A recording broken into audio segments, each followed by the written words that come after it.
Yeah. So I am not at the level of Kabanda. That's why I said I cannot engage in an argument with a low caliber fella who is just trying to seek attention. I don't seek attention.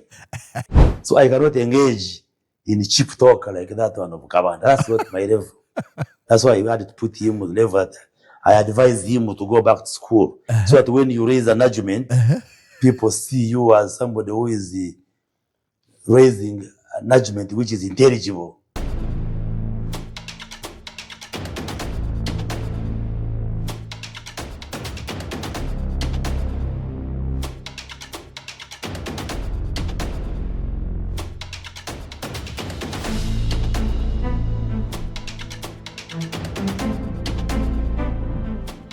Ladies and gentlemen, David oba Daudi Kabanda wetwogerera has chickened out.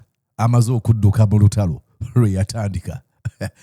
Ayogeza bukambwe ulira we yayogera waneeno era gwagenda okwogerako wano gwagambye awanisa awavinze white flag n'agamba sijja kusobola Chris Baryomunsi. Buli muntu yenna agamba nti enaalemwe etta abantu abatalina Mungu abatali bayeeke. He's a fool, he's an idiot, he's despisable. Yali ategeeza Baryomunsi that Baryomunsi was a fool, an idiot, and he was despisable. Ladies and gentlemen, I like it when I'm the bearer of the good news. David Kabanda has chickened out. Adduse mu lutalo yatandika olw'okulumba Chris Baryomunsi. I want to be very clear. I do not align myself with either camp. Eya Baryomunsi oba eya David Kabanda. Naye enjawukana zaabwe zirina kye zitulaga mu House of Cards gye bayita Museveni regime. Oba mu mmeri gye bayita Titanic gye bayita Museveni regime. Kabanda has already chickened out.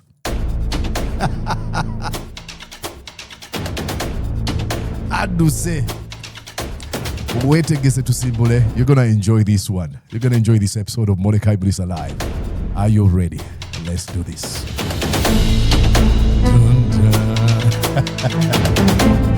Like I said, the exchange of these two exposes the fragility within the ruling class of the Museveni criminal regime. Kabanda badda avaayo ng'avuma ngenda kulaga bw'avuma Chris Baryomunsi. Chris Baryomunsi namugamba hold my beer kankuteeke wooja. Allahumma swalli kabir. Allahumma swalli. Abasira muswe mugamba cornered by this public dress down and seemingly unable to produce a rebuttal in any way convincing rebuttal. Kabanda agambye mundeke nziruse ngenze. Weetegese.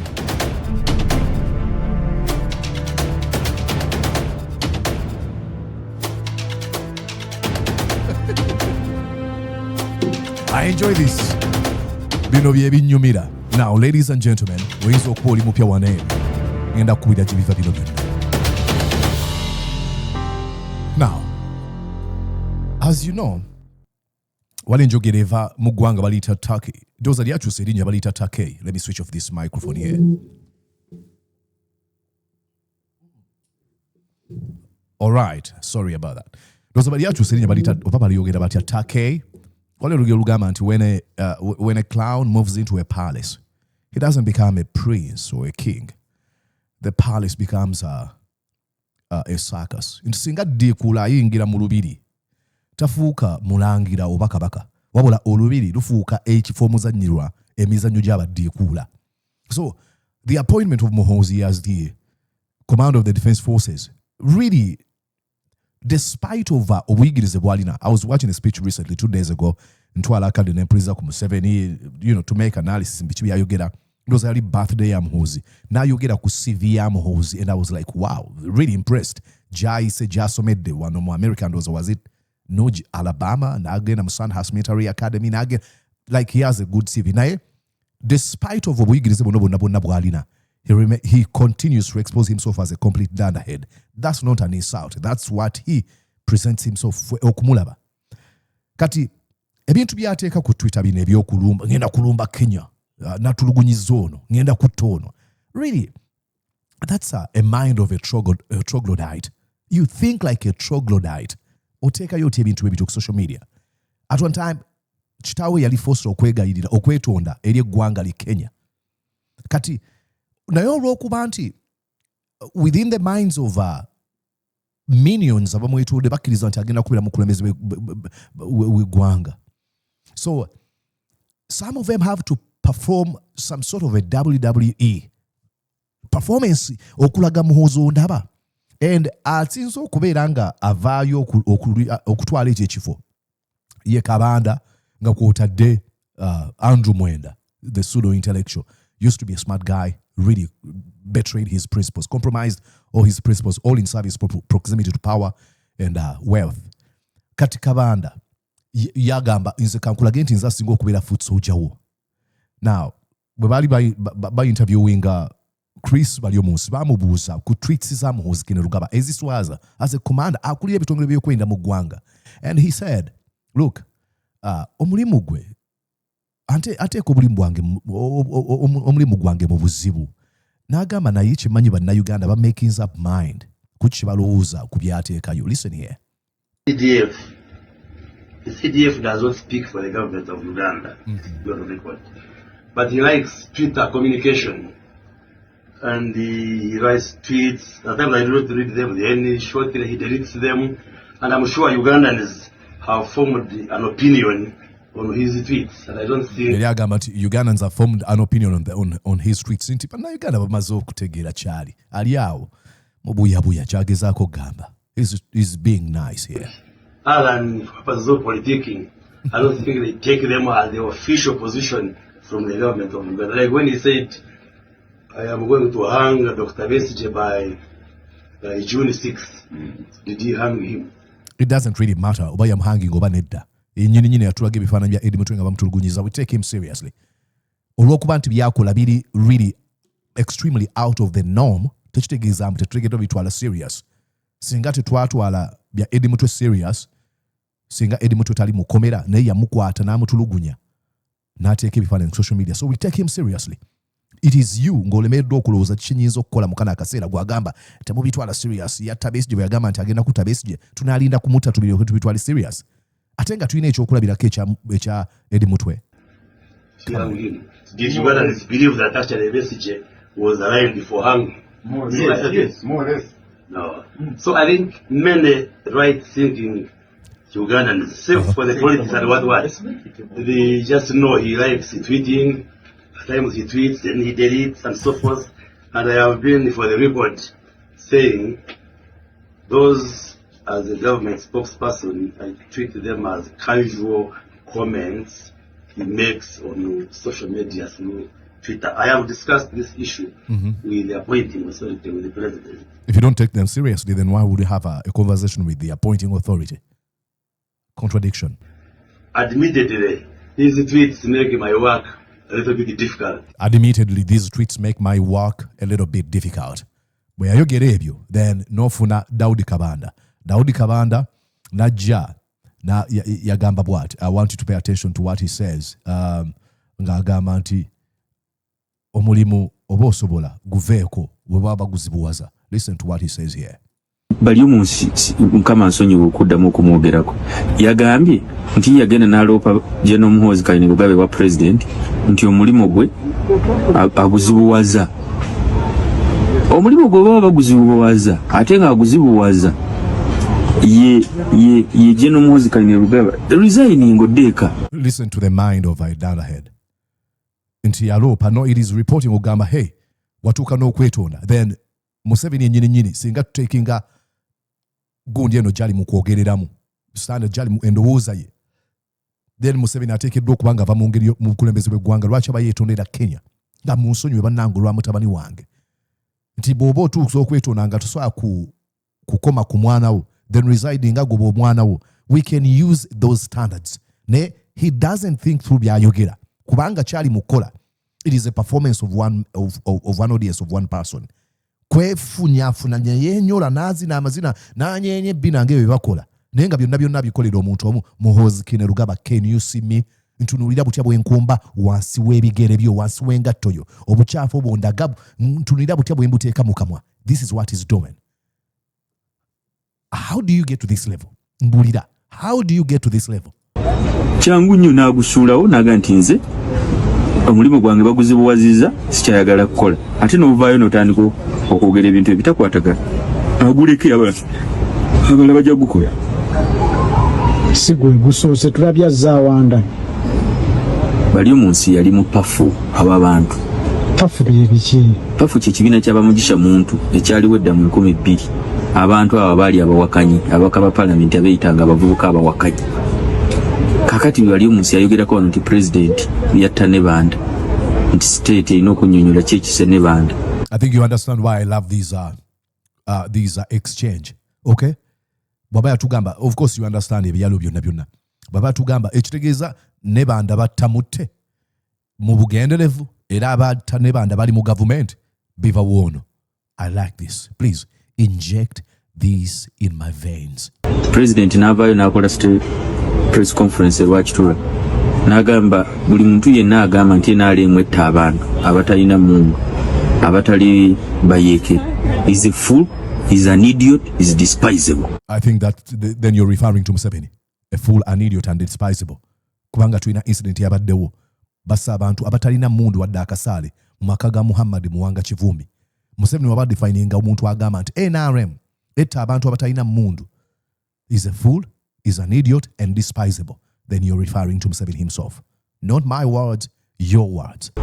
Yali ategeeza Baryomunsi that Baryomunsi was a fool, an idiot, and he was despisable.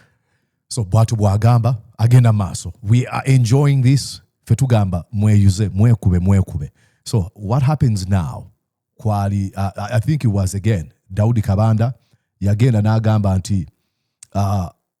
nti kolo olunaku lwennyinnyini yayogerako n'agamba nti Baryomunsi nas nti I don't understand here. Again, ntanyo kiraba abantu ba despising emirimu. I've never sikitegeera nkuwano mu America sikiraba. Maybe kiyinza okuba weekiri naye sinna kiraba. Abantu okudespising emirimu. Bw'ogamba nti omuntu nas ogeza kugamba nti bannas babi omulimu teguteekeddwa kukolebwa. What's the logic behind okwogera ebyo? yes omubaka weekend yonna osibye trendinga wikaga wetwala anti mwe kyetaaga mutegeere ebizibu naawe bibeera bivudde mukulu Baryomunsi amanyi ennono n'obulombolombo bw'abasawo. Omusawo omutengeke ng'ali ku ddala lya dokita toyinza kuyimirira ku media center sengejero ly'amawulire n'otandika okwasanguza obulwadde bw'omuntu bw'abeera alwadde tekikkirizibwa. Kiba kitegeeza teyakuguka bwe baali bamutendeka yakoma ku levo ya bwannansi. Okay. Teyatuuka ku levo ya kubeera dokita. Tokkirizibwa ne bwaba mukyalawo nga yagenze mu ddwaliro nga tomanyi n'ogenda n'obuuza omusawo n'omugaa nti mukyala wange yazze wano okwekebeza yalwadde ki. Okay, tokkirizibwa. Again, ayogera agamba nti nas tugende wa Chris Baryomunsi bwe yafunye omukisa okubeera interviewed by Solomon Serwanjja. Yagambye bw'ati, listen here, I love this. Yayogedde atya, then nkubulire Kabanda bye yazizzaako. Watch. You have written, I advise you to upgrade your... Ordinarily, I do not dignify Kabanda's forest of empty talk with a response. I have no energy to engage in an argument with somebody who is intellectually jaundiced. Okay, from what you have written, I advise you to upgrade your education and reason like those who went to school. Okay. Education and reason like those who went to school. Kabanda is one of the intellectually ungifted. Intellectually ungifted, simple embarrass muko. People. He has low levels of education. Low levels of education. He is the member of parliament. Yeah. So at our level, where we can't engage in an intellectual and scholarly discussion with him. At our level. Elitism now speaking. I am this. Kati ayogeranga babitibwa bampuga. Nze ku level yange. That's why I told you, I do not align myself with either camp because these are both foot soldiers on the tormentors of the Ugandan people.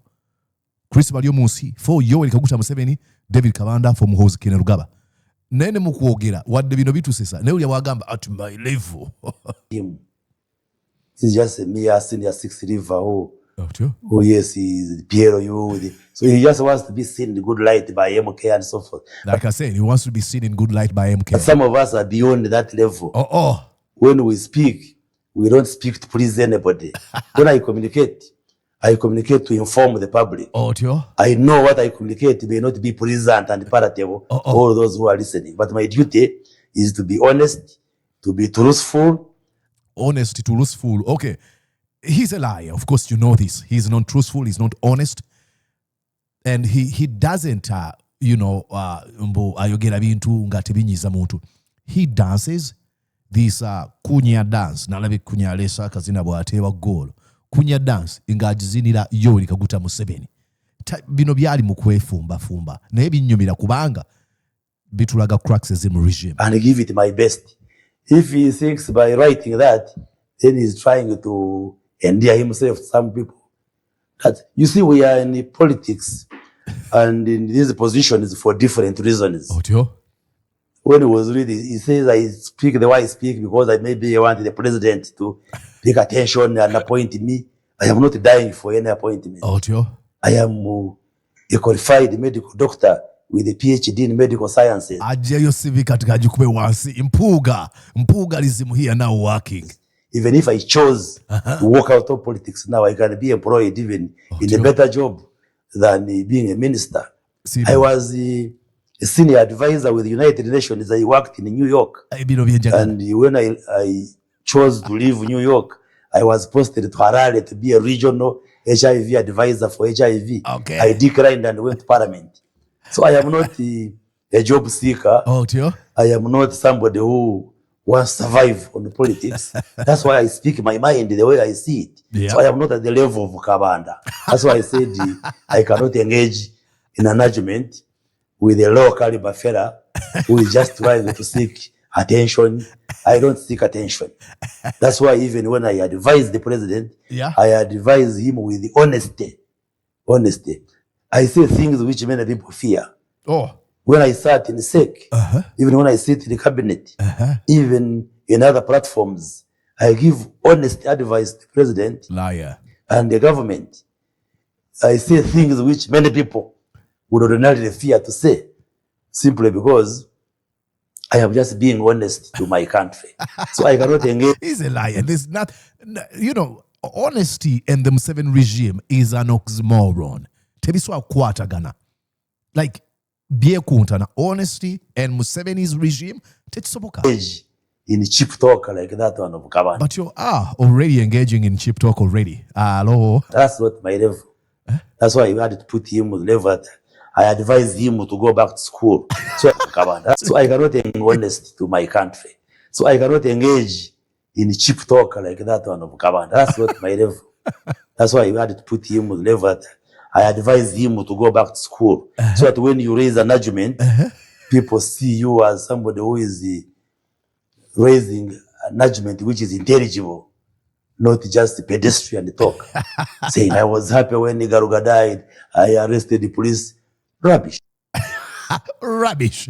And now he's actually indirectly attacking Muhoozi Kainerugaba, because that is the Muhoozi's style of tweeting. When Kabanda says, I was happy when so-and-so died, I'm going to do this, I'm going to kill so-and-so, rubbish. That is Muhoozi. So he's attacking Muhoozi without mentioning his name. Don't you love this? I do. Okay. Ebyo nabyo nanga bigenda mu maaso.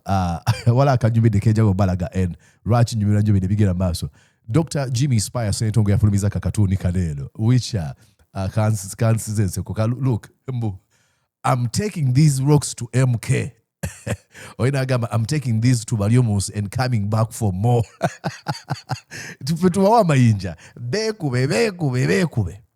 I love it. I love it because all these people bali mukuzinira muntu omu. Baryomunsi eri wa Museveni, Kabanda eri Muhoozi Kainerugaba. It is really sad, but finding eseko mu bino byonna byonna ebigenda mu maaso. Look at that. Fe tuliyo ntugamba mwekube. Because now we're able to see these cracks, the deepening, like I mentioned, that the exchange inadvertently, Elife, lays bare these deepening cracks within the Museveni regime. Nti mwayuza fe tuyinza okuba tumanyi ono yasanyuka ali bwati ono bino kyamulowoleza. Nti even at a moment we batuuka ne balonda Chris Baryomunsi nga bamulonzemu mu MK mbwakolagane ne Kabanda. We know what Kabanda thinks over, what Baryomunsi thinks over Daudi Kabanda. And you can actually bet into your partnership over union ebategenda kukola osano kujipredicting about the banga bwedit. Okay, so I love this. Like I said, inject this in my vein. I don't know if I still had more stuff I wanted to show you. Let me check here. Yes, this is what Kabanda now had to say. My Honorable Samson Obua advised me to cease fire on Nas Baryomunsi, but we'll have to explain whether he meant that since his father brought him up with good morals. Therefore, the president who appointed him did not bring up his children well, and so Baryomunsi's father is a better parent. Like, listen to mungeri ja reasoning mu era yagala mugezako okwejustifying agezako kulaga Museveni ondaba Muhoozi ondaba. Listen, agamba nti Mbu Amson Obua advised him to cease fire on Nas Baryomunsi, but he will have to explain whether he meant that since his father brought him up with good morals, therefore the president who appointed him did not bring up his children well, and so Baryomunsi's father is a better parent. That's what he meant. He's not going to explain that. Kuba yali responding ku bintu bya Muhoozi bya Bugamba n'agamba bankuza bulungi and stuff like that. Was he directly attacking the president and the first lady? Absolutely, 100%. Yes. I leave him to explain that. But if he again attacks General MK, I will not hesitate. Now listen to the mind of Kabanda. Kankula genti mpana Museveni, ne Janet mbimuteke mbwe malo kubiteka Janet, nyinoteka mne Muhoozi. N'agamba, I will not hesitate to fire back at him. And he should stop despising A-level, yet always see him bowing before General Saleh for favors. Naleta mune Kele Bakandwa now, famously known as Salim Saleh. Omanyo muntu. Inga, jeez, how cow. It is so funny that you can tell obutitizo buli mwono musajja. Tasobola kwogera nga tamensionize nnyo lya muntu mulala. Batu abalina abaana bato. Nga tuli bato. Mugenda muli emulwano lyagamba. Ate muganda wange gwo kimanyi ali mu senior 4 nga oli mu P7.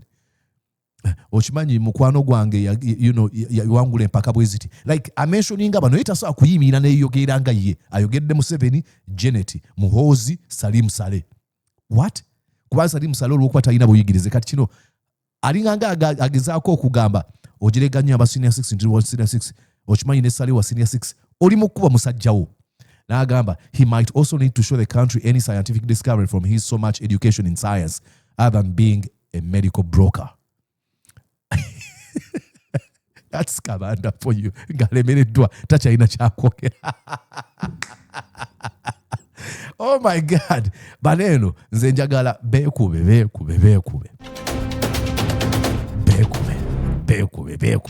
I do really appreciate this fight. War of words. Hello. Let me know what you think once in the comment section. I'll truly appreciate. Please like this video. Tugamane kone mikwano jo. Ate era itabala batwegatteko kuguno mukutu. I would really appreciate. Kamba sibule. Kwagaliza okubeera obulungi nze Mordecai Murisa. Tunaba tudingana eddako. Please stick around. Tuteekako notification bell. Otegere emboozi zinaba zisse ku mukutu guno. See you then.